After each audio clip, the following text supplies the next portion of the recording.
We have a lot to go through today, eh? This is going to be interesting. So everybody, grab your snacks, sit back.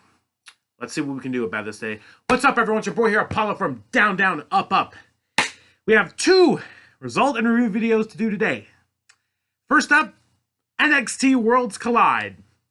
This was a good show, I would say. It actually had a swerve on it that I wasn't ready for, but not the one you might think. And the wrestling was good for the most part of things. So let's try to get into this and not hold back, because let's be honest, y'all know what I want to talk about right now, but that's going to be the next video. Stay tuned. It's probably almost up on the channel, if not up already. All out. But here we go. Into it, NXT. First off, don't know if anyone had this issue. I was trying to watch the pre-show with my boys, and for some strange reason, the first 15 minutes on the WWE network were just nothing. This documentary was put out about somebody else that Stephanie McMahon was introducing to, and then it cut halfway through to the kickoff like nothing's been happening, but it had been, so that was strange. The good thing is, though, we did see an important bit on the kickoff. Roderick Strong beaten to a pulp in the parking lot. Now, here's the thing.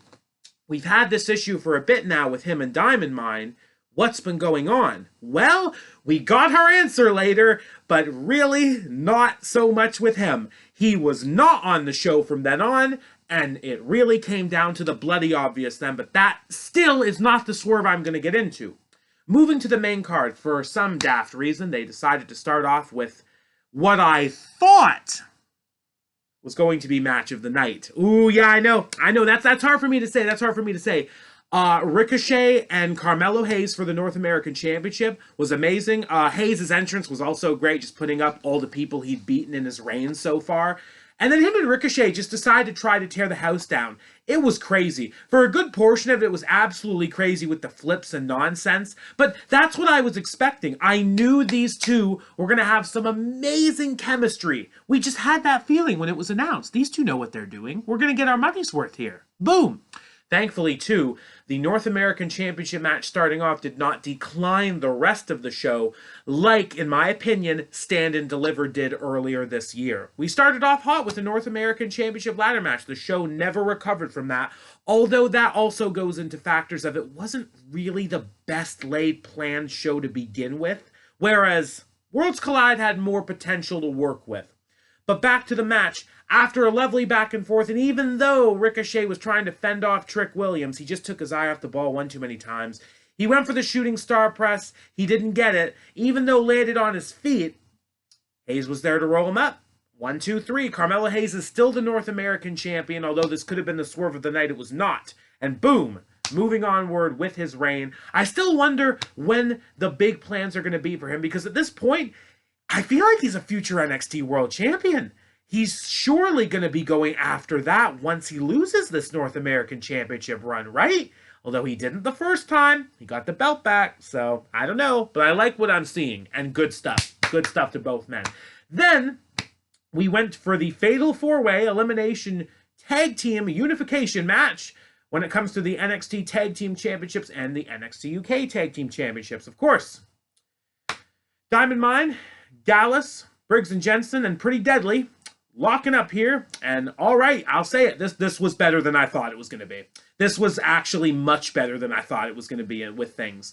I thought 7-minute, 10-minute match, and Diamond Mine getting it all on top, which I didn't have a problem with, but y'all decided to put into some extra effort with this. So it went to the distraction play like you expected with the lady managers there. And what Lash Legend, I can't remember Briggs and Jensen's manager's name. So unfortunately, pardon me, those two decided to go at it. And one distraction led to another. And unfortunately for the NXT UK Tag Team Champions, they were the first ones out, courtesy of Gallus scoring the big fat dub.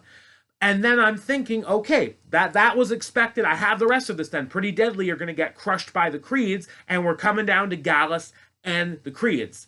But no, the Creeds took care of business when it came to Gallus, and boom, Gallus was out of there.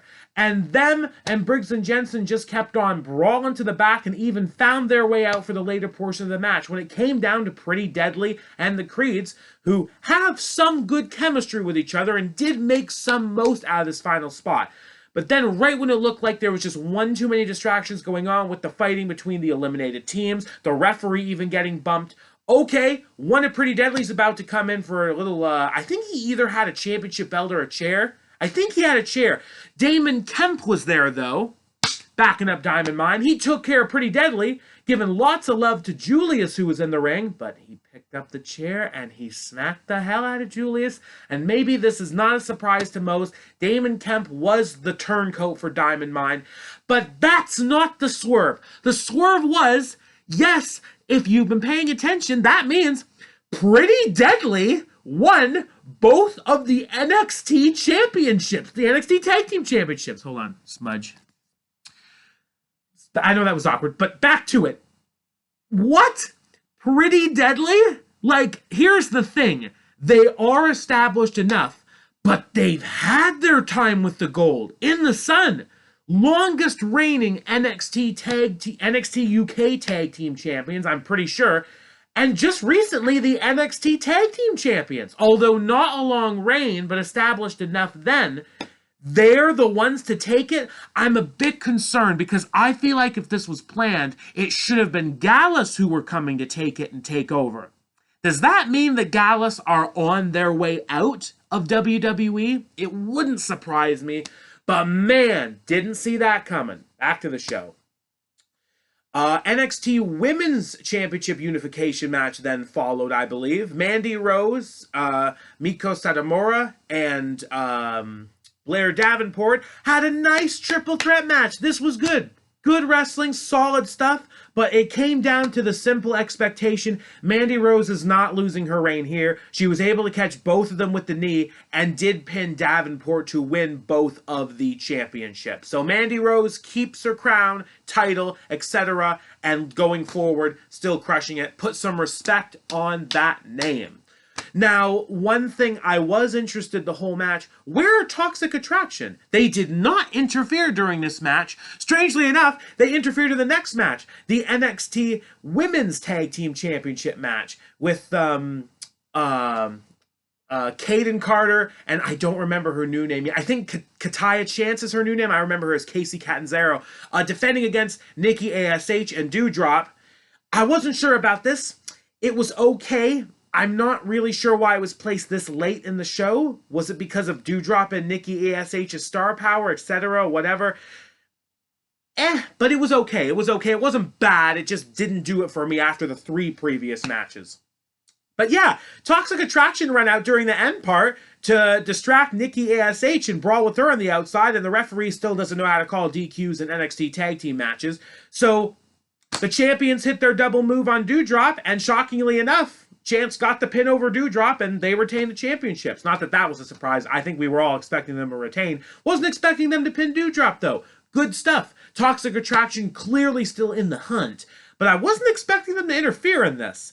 Now we come down to the main event. And yes, I will say it. I got my money's worth here.